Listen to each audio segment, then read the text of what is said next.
Hello, everyone. This is the weekly wrap up with Randy Nunez on Between the Chalk Lines.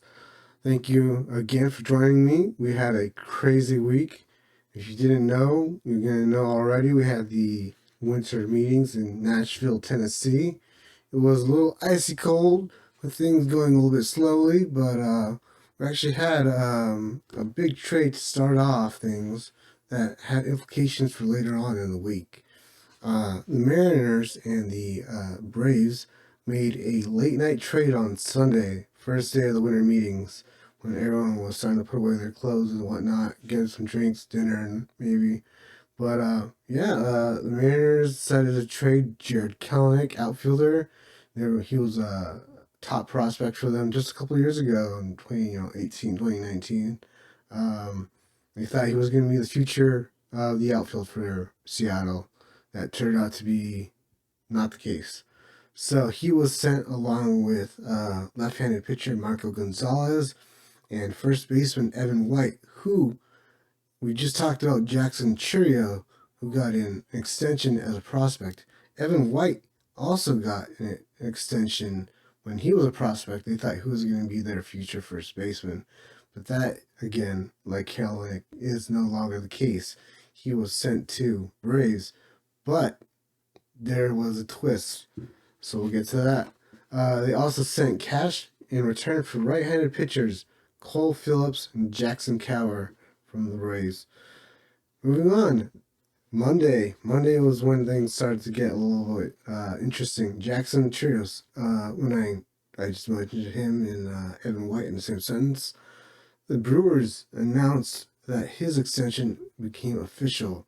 The 19-year-old prospect outfielder will make a minimum of $82 million US over the next 8 years. He is locked up solid with the Brew Crew for 8 years, 82 million. But that contract can get as high as $142.5 million if options are picked up. We'll make it from 8 to 10 years, and he maxes out all of his incentives. Also on Monday, Dodgers hired Chris Archer, former Rays pitcher. You might remember him and that name. Chris Archer will be a special assistant to the team in baseball operations. Jung-Hoo Lee and Woo-Sak Go of the KBO were officially posted by their teams on Monday as well. Their negotiations began on Tuesday, and they have to be signed by January 3rd, or else they go back to Korea. We also saw that the Phillies extended manager Rob Thompson through the 2025 season, so he will be their manager for next season and the season afterwards. And as speaking on the topic of extensions for managers, AJ Hinch was given quote unquote a long-term extension with the Detroit Tigers. They did not tell how long and for how much, as that is their policy. So unfortunately, I can't tell you how much money AJ Hinch is getting to be the manager for the Tigers and for how much longer. I just know that he is being extended past the 2024 season that he already had on his contract. As well as the Tigers topic, they finished out their coaching staff with Joey Cora as their third base coach, Anthony Iapoke, first base coach, and Lance Zawadzki. He will be the assistant hitting coach. So hopefully I didn't butcher that name. I apologize if I did. Lance, sorry. As well as the Brewers continuing to make moves. They signed left-handed pitcher Wade Miley to a one-year deal, $8.5 million, guaranteed, with $7 million for next year, 2024, and $1.5 million buyout if they don't pick up the $12 million mutual option for 2025. And some people don't know, but mutual options means the player and the team have to pick it up. So one side might want it, the other might not. If that happens, then he gets the 1.5 million, therefore getting 8.5 guaranteed. They also signed right-handed pitcher Joe Ross to a short 1 year, $1.75 million deal on Tuesday, the following day, which we will get to after we finish it Monday. Monday, Dodgers manager Dave Roberts did a really interesting and not somewhat, but very surprising to the GM move when he talked to the media. He confirmed meetings with Shohei Ohtani, who very clearly and very early asked that his free agency be kept under wraps. He didn't want teams leaking information such as numbers for whether it be dollars or years. I don't know if meetings being confirmed falls under that, but I do know that their general manager backtracked and did not confirm whether or not those meetings are true. But I'm pretty sure Dave Roberts knows what he talks about, and he is not lying to the media or the people.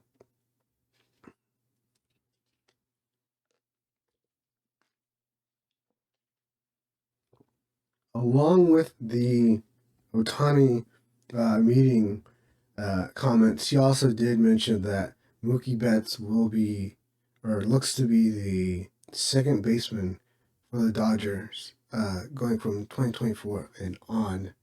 He will no longer be playing right field, so that's a big change for them. They may have to go out and trade for or purchase or sign a outfielder to fill that hole, or they might bring up someone. I know there's Andy Pages, who's in the minors. He could be a candidate to be brought up. And then going on into Tuesday, J.J. Piccolo of the Royals said that they only have a little over $30 million in payroll to spend on free agents. And this is following a 100-plus game loss season in 2023. They had to do a lot of work. They had to do some magic tricks here. Some magic. Just pull a hat out of pull a grab out of the hat, per se, to make that team turn around. But 30 million is not going to get you an ace, a closer, whatever pieces they need. They need a lot, and 30 million is not going to cut it. So, Royals fans, I hope the best for you, and I hope that Piccolo can do something, do some magic. Also, on Tuesday, the second ever MLB draft lottery took place, and with only a 2% chance of getting it, the Cleveland Guardians will have the first overall pick in the 2024 MLB amateur draft. So, they're on the top. They're on the number one spot. They're on the hot seat, you can say. So, I hope Guardians have been looking around. I hope they have a list of names. It may be some pitching, it may be some hitting. Who knows? And then after much speculation and media talk, there was a lot of talk of the Dodgers getting Ohtani and the Dodgers trading for Trout. GM of the Angels has said 100% Mike Trout will not be traded. He will be an Angel. Whether that is the best scenario for him or not, that is to be seen. But it is confirmed that he is not going to be traded this offseason.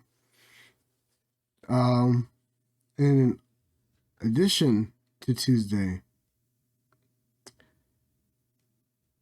the Rangers and Kirby Yates agreed to a 1-year deal that was worth $4.5 million. He's a right-handed pitcher, and he'll be helping them out in the bullpen. So I know the Rangers need to bring back at least one starting pitcher, but the bullpen was of concern. That was what helped them get through the World Series and all the playoffs and all those games. They did a fantastic job, and I think they just need to focus on that. Again, I think all teams really need to focus on that pitching and that core four in the middle of the lineup, and you can get to the playoffs, baby, and you can win that championship, you get that ring. Following that, the Rays, also making a bullpen move, signed Chris Davinsky to a 1-year deal worth just over $1 million, and guaranteed actually $1.1 million. For next year, he'll be getting $1 million, and he has a $100,000 buyout if the club does not pick up his $2 million 2025 team option. So there are also escalators and incentives that he can reach to get more money out of that, and raise that base pay for 2024 and possibly 2025. We'll see. It's not a high price move. It's a Rays move. I mean, the Rays are known to buy and develop pitching on the cheap. So we'll see what they can do with Davinsky. Eric Fedda and the White Sox came to a 2-year agreement worth $15 million. He will be coming in at above market value. A lot of people thought Eric would be getting about $10 million. So he got $5 million over market value, and that just seems to be the going rate. I mean, Yamamoto, I said in one of my earlier podcasts, $200 million. He's probably going to get $300 million. Everybody thought that Ohtani was going to get $500 million. He'll probably get close to $600 million. So on and so forth. Guys like Montgomery, Blake Snell, even relief pitchers, Jordan Hicks, all those guys can get a lot more than what the people think they are going to get now. So just wait until the announcements are made official by teams and players, and we'll see from there. And a surprise twist from the Padres and Yankees talk, because everyone knows that Padres and Yankees were talking names for a Juan Soto trade. The Yankees actually pivoted and went to their East rivals in the Boston Red Sox. We got Alex Verdugo to come and play left field, and they traded away prospects Richard Fitz, Nicholas Judas, and relief pitcher Greg Weissert. He'll be going into the Red Sox bullpen most likely, and then gave away those two minor league pitchers just to get Alex Verdugo to play left field. Angels continued the ways of the high ground ball rate pitcher and adding Luis Garcia. He was with them in 2019. He didn't do so hot after or during that season, but they thought it might be worth it. He was, I believe, with the Braves actually in 2020 and 2021. Brought him back on a 1-year deal, $4.25 million, and he'll be going in with Adam Kolarek in the bullpen as their two lefty specialists. Alongside the pitching, we just talked about Marco Gonzalez going from Seattle to Atlanta. Well, Atlanta never really planned on keeping him. They flipped him to the Pirates for cash and a player to be named later.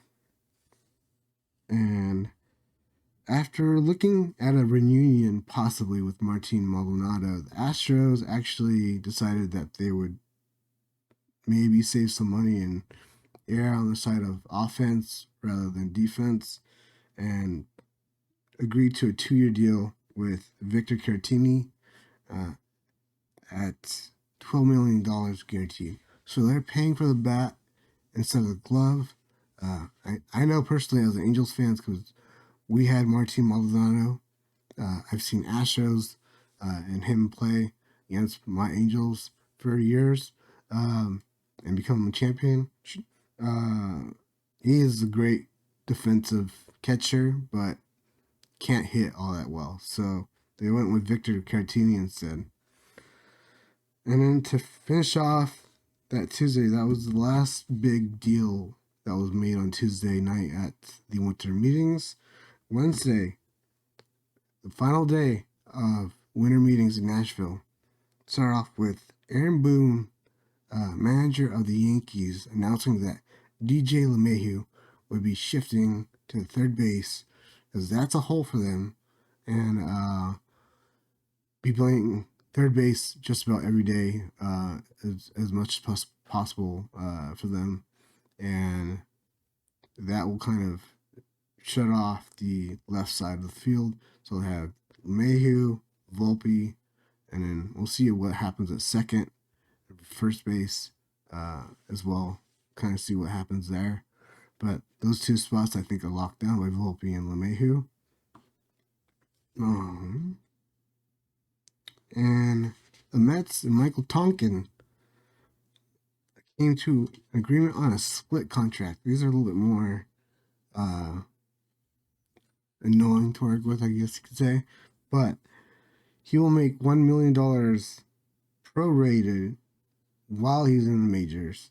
And he'll also make $400,000 prorated while in the minors.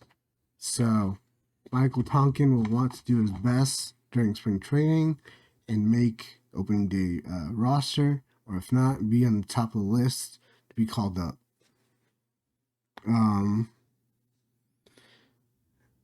Rumors began to swirl around former elite closer Craig Kimbrell. We all know that windup that he has, very unique.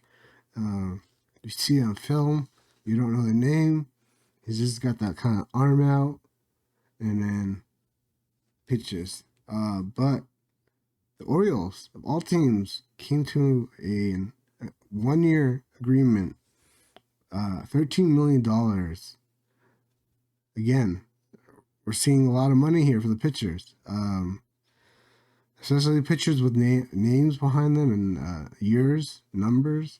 I don't think most teams would give Craig Kimbrell $13 million to be their setup man or possibly closer while Bautista is out. He's injured currently. He's usually the Orioles' go-to closer, but it looks like they're going to give Kimbrell a chance with a club option for 2025 if he, performs. Relief pitches are really tough to predict as far as numbers and performance, but they just hope that he returns to form like he did. Last 5 games that he pitched in, he grabbed 2 saves and had 1 hold while holding batters to only a .211 batting average. So that's what they're looking for, low 200s batting average and getting those saves and those holds late in the game. The Padres and the Yankees, right as everyone was leaving Nashville, I know that the Yankees ownership and GM Brian Cashman had already began to leave. They were getting on their flight, but the Padres ownership and current GM were looking over medical records of some of the players that they were getting in the 7-player trade that came to fruition. The 2 teams finally came to an agreement on Wednesday, and it was announced more or less officially Thursday morning that the Yankees would get outfielders Juan Soto for right field, Trent Grisham as either 4th outfielder or off and on center fielder with Aaron Judge, And the Padres in return would get pitchers Michael King, Johnny Brito, Randy Vasquez, and pitching prospects in Drew Thorpe and catcher Kyle Higashioka. So that was a lot of names. I know if you need me to read those off again. Michael King, Johnny Brito, Randy Vasquez, prospect pitcher Drew Thorpe, and catcher Kyle Higashioka are all going to San Diego while they dump Juan Soto and Trent Grisham's contracts onto the Yankees, because we all know the Yankees are not afraid to spend money. Thursday came around after the winter meetings, and funny enough, it was then when a lot of things started to pop in place. The Diamondbacks and Eduardo Rodriguez were talking at the winter meetings about a deal, possibly. The Diamondbacks and another team, I believe, were in the finals to get him. But it was the D-backs who finally got him for 4 years, $80 million, after he had just opted out from the Tigers deal. And he has a fifth vesting year for 2028 as a team if he reaches a certain amount of innings pitched in 26 and 27, I believe. He also has a 10-team no-trade clause. So that is exactly 1/3 of the league he has a no-trade clause to, or he has to agree to it. That's what happened last year with the Tigers and the Dodgers. Dodgers were looking for some starting pitching. They wanted Eduardo. He said, no dice. I don't want to go to LA. I don't want to move my family or something like that. It was very, very odd. So the incentives that he has for 2026 and 27 are $500,000 each year if he pitches at least 150 innings. So the Braves continuing to make moves. On Thursday, signed left-handed pitcher Angel Perdomo to a 1-year split deal. Again, another odd deal. Numbers weren't released. I haven't found those, unfortunately, so I'm sorry for that. I don't know how much he'll make in the majors and how much he'll make in the minors. He outrighted Evan White to the AAA club because no other team wanted to touch his contract, and we'll talk about that later, actually. So that makes the original winter meeting opening deal of Mariners and Braves Kalanick, White, Gonzalez, and Cash. The Braves to basically just Kalanick and Cash to the Braves. The Braves, they just are masterminds when it comes to trades and deals. It's insane, and I'll talk about that more as we go on later. So, Scott Boras, at the winter meetings, actually, we're going to step back a few. When he talked to media, he said that the Orioles ownership had reached out to him about possibly giving extensions to the unanimous AL Rookie of the Year, Gunnar Henderson, as well as prospect Jackson Holliday. They both want to hold, they want to hold both of those two players down for a long period of time. But if you're a baseball fan and you keep up with the news, you know that Scott Boras tends to steer his clients to the free agent market. He knows that most players are going to get the most money on the free agent market. Did it with Garrett Cole, and he's done it with some others, but some people tend to kind of go away from that. Steven Strasburg decided to do an extension with the Nationals instead of going to free agency. So, who knows? If it's a lot of money, Jackson Holliday might say, sure, why not? I just saw Jackson Churio get a lot of money, so I'm going to get along with myself. And I know that Holliday is looking to make the Major League roster out of spring training. Going on to speaking of the Orioles, they actually are possibly going to be sold. The Angelos family currently owns them, but at least one David Rubenstein, who's worth over $3 billion net worth, $3.6 billion. That's with a B, and several other or a few other people or entities are looking to purchase the Baltimore Orioles after their 101 win season in 2023. It's not known how much money the Angelos family can really put into the team going forward, and I also know that they have some contract issues or obligations that they had to go through with the city of Baltimore to keep Camden Yard as their home. So that's going to be something that either Rubenstein or someone else can help with. The Mets take a flyer on reliever Jorge Lopez.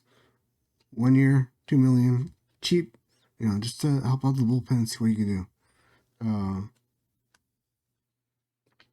Going back to the Orioles, actually, it's. I don't want to say it's most likely that they'll be sold, but there's a good chance because over the last 5 seasons they've been in the bottom five as far as payroll, and if they really want to keep Jackson Holiday, Gunnar Henderson, and all the guys that they have, Grayson Rodriguez, etc., they're going to have to start putting some money into that team. So it'll be a sad day to see the Angelos family leave as owners, but maybe the next owner will keep them a box suite to go see the games. Moving on, Tampa Bay Rays acquired Jake Mangum from the Marlins as the player to be named later. That was in their deal for outfielder / infielder Vidal Brujan and right-handed pitcher Calvin Fosher. And then after heavy speculation, I know that the Cardinals GM said Walker. I'm sorry, I don't know the Cardinals outfield like most others do. Walker and a few others are going to be the main outfielders for them in 2024, and Tyler O'Neill would be the odd man out. So they were taking calls on him. They did make a trade with Boston Red Sox. We just talked about them. They just lost their left fielder in Alex Verdugo. So Boston Red Sox ended up sending two prospects in the form of right-handed pitchers Nick Robertson and Victor Santos for outfielder Tyler O'Neill. He's had a few injuries, maybe fluke. He might be fluke injury prone, but that was the trade that was made. And then late tonight, the Braves again popping up in trade talks, and the Angels actually. Angels sent David Fletcher, infielder, and catcher Max Stassi for yes, Evan White, yes, first baseman Evan White, and then relief pitcher Tyler Thompson. It is not expected that the Angels are going to put Evan White, who does have a Gold Glove from his rookie year, but he's never hit above 170 in his career, and he hasn't played in the majors since 2021. So if that tells you anything, it's just the Angels taking on some bad contract money and then getting a relief pitcher in return. Tyler Thompson is a left-handed pitcher, and I know that the Angels are looking to kind of fill up their bullpen with a little bit more left-handed help since it is righty heavy at the moment. And then, to address the elephant in the room,